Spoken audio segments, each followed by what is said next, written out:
Muito bem, nosso 18º vídeo. Estaremos atingindo a maioridade na produção de teleaulas? Já falamos bastante que a Mãe Terra, nosso planeta, nos leva por uma jornada pelo universo, mas nossos hábitos de consumo estamos causando muitos impactos ambientais e podemos ter problemas com essa jornada, com essa viagem. Muita motosserra, muito fogo. Isso faz diminuir as florestas, diminuir a água e diminuir a biodiversidade. Também muitos gases na atmosfera, causando alterações climáticas que podem criar problemas como secas, alagamentos, ciclones.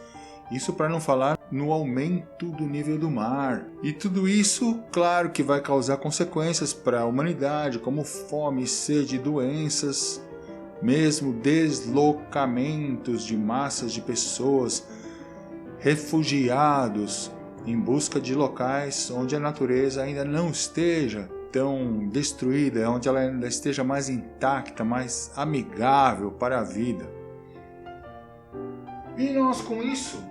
Pois é, nossos padrões de consumo influenciam tudo isso, então nós temos que agir. Em vídeos anteriores já analisamos como melhorar a eficiência do uso da energia tanto nos transportes quanto nas nossas casas. Também já ficou muito claro a necessidade de caminharmos na direção de sermos lixo zero, fazendo a compostagem dos resíduos orgânicos e separando os materiais para que a coleta seletiva os encaminhe para serem reciclados. Hoje, então, vamos falar de coisas importantes que ainda podem contribuir para nós diminuirmos os impactos ambientais que nós causamos. O saneamento dos nossos efluentes líquidos domésticos, ou seja, o esgoto. Infelizmente, o saneamento público existe em alguns bairros, em alguns locais. É discutível se funciona muito bem ou só mais ou menos. Digamos que o problema é o grau de pureza da água que sai depois do tratamento. Em alguns lugares temos o problema de ter rede instalada para coletada das casas, mas não ter estação de tratamento. Alguns lugares têm estação de tratamento, mas a estação de tratamento ficou subdimensionada por causa do crescimento dos bairros, da população. E o pior de tudo é muita gente, como no caso eu também aqui na minha residência eu fazia, que é colocar o cano lá para a pluvial. Colocar o cano da pia, da torneira, do chuveiro, da máquina de lavar roupa não é tão grave. Mas colocar o cano do bacio, aí as coisas ficam complicadas. Muitas residências têm fossa e sumidouro e só. Então, já é melhor do que nada, já é melhor do que colocar o cano, sem sombra de dúvida. Mas hoje nós vamos ver algumas opções, um sistema que foi implementado aqui na minha residência. Vamos lá! Muito bem, todo mundo faz suas necessidades fisiológicas e isso tem que ir para algum lugar. Normalmente nós que somos urbanos não pensamos muito. Também não pensávamos para onde ia nosso lixo, até termos todas as discussões e os estudos sobre a questão dos impactos ambientais e dos impactos dos resíduos sólidos. Hoje vamos falar de outro impacto, que são os efluentes líquidos. A gente dá descarga, tchau. Mas espera aí, para onde isso vai? Infelizmente, muita gente dá descarga e se tiver um dia bonito, de calor, a pessoa desce lá na praia, pode se reencontrar com aquilo que a pessoa mesmo produziu? É possível. Infelizmente, isso é uma realidade, porque precisa ter o saneamento. Agora nós vamos fazer o quê? Nós vamos ficar esperando o poder público implementar um saneamento? O poder público está em discussões longas. Se vai colocar o emissário submarino, se vai jogar o esgoto in natura na corrente marítima. Eu acho isso um crime. A corrente marítima é como se fosse o nosso sangue, é a circulação da Mãe Terra. O planeta é um ser vivo, delicado, pode injetar sujeira direto na veia? O poder público está nessa discussão, coloca, não coloca, e o tempo está passando e o esgoto está sendo produzido. Então eu tive a sorte de encontrar um grande cara, inteligente, competente, que fez um projeto e instalou o sistema de saneamento aqui na minha casa. Vou mostrar para vocês. Isso aqui é uma visão geral de tudo que foi feito antes de ser fechado. Antes estava assim, já existia os canos, como eu disse, né? O cano que vai para a pluvial do outro lado do muro, jogando a água suja que eu produzo para a natureza e para os vizinhos e para o outro lado do muro. Aqui também, canos, esses daqui da cozinha e da área de serviço e aqui do banheiro, do chuveiro e da pia, indo para o outro lado do muro.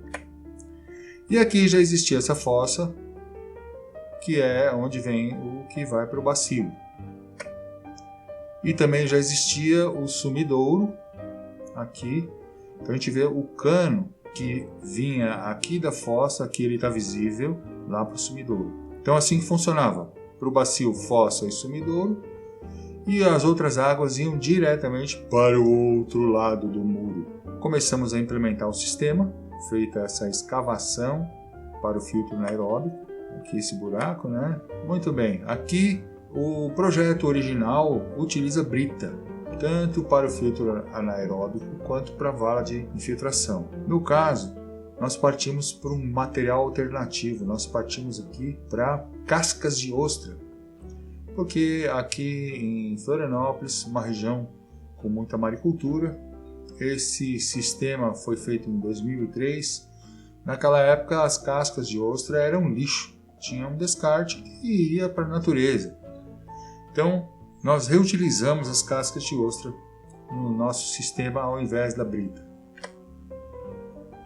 Então está aqui o filtro anaeróbico já colocado naquela escavação. E o cano que ia da fossa lá para o sumidouro já entra aqui no filtro anaeróbico, entra por baixo.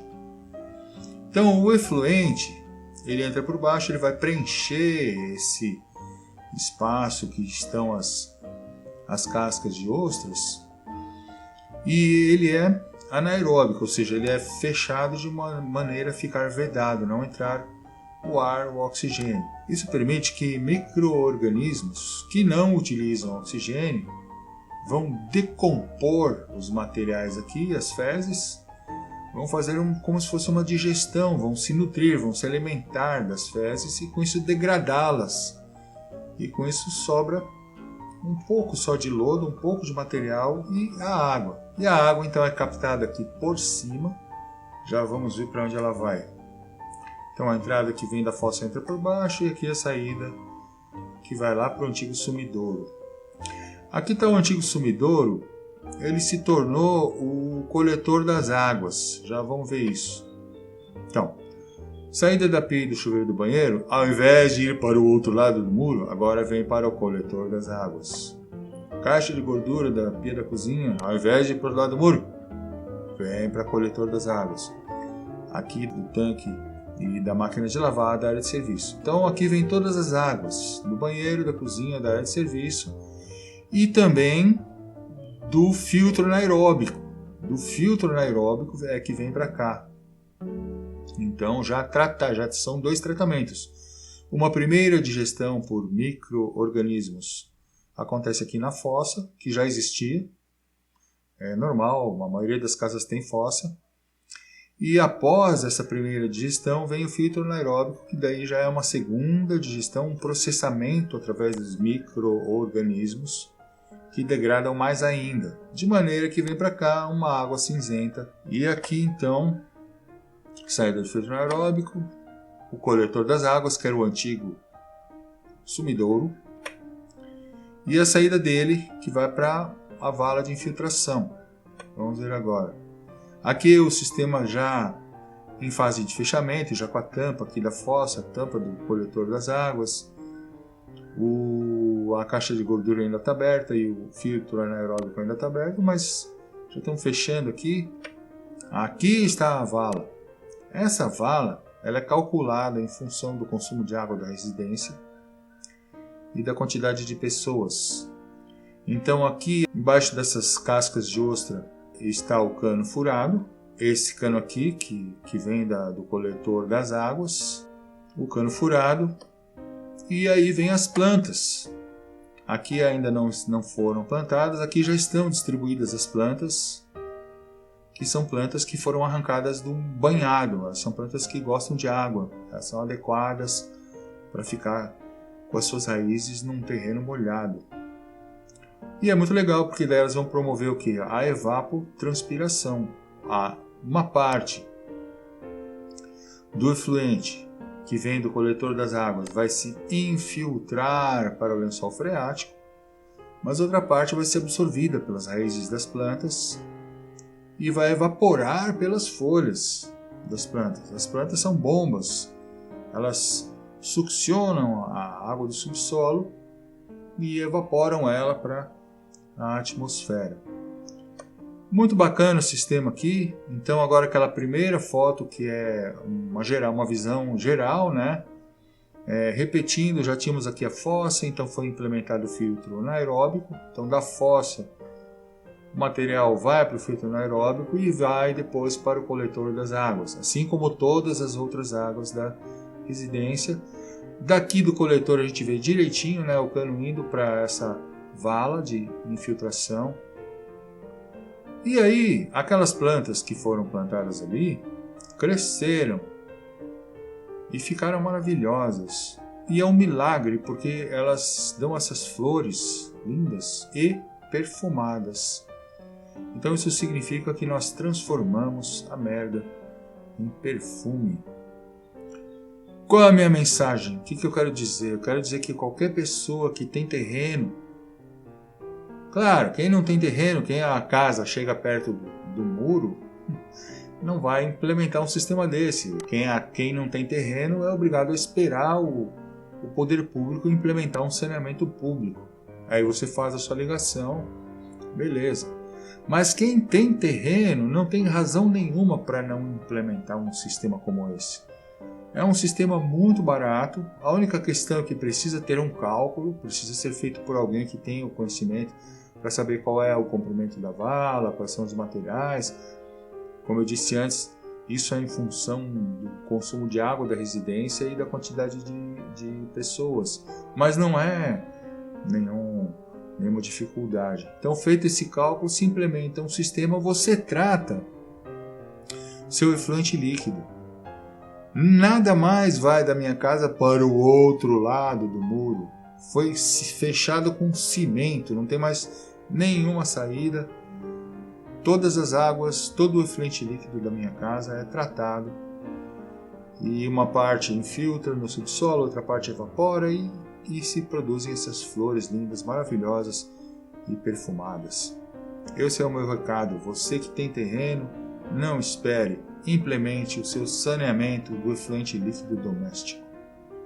Cada um que faz isso está contribuindo realmente para diminuir os impactos ambientais, diminuir a poluição, a agressão que nós causamos à Mãe Terra, à natureza, e, portanto, aumentar a sustentabilidade, que é isso que todos nós buscamos, que essa nossa viagem pelo cosmos não termine tão cedo. Para que ela não termine, temos que ter sustentabilidade. E para ter sustentabilidade, cada um de nós fazer a sua parte.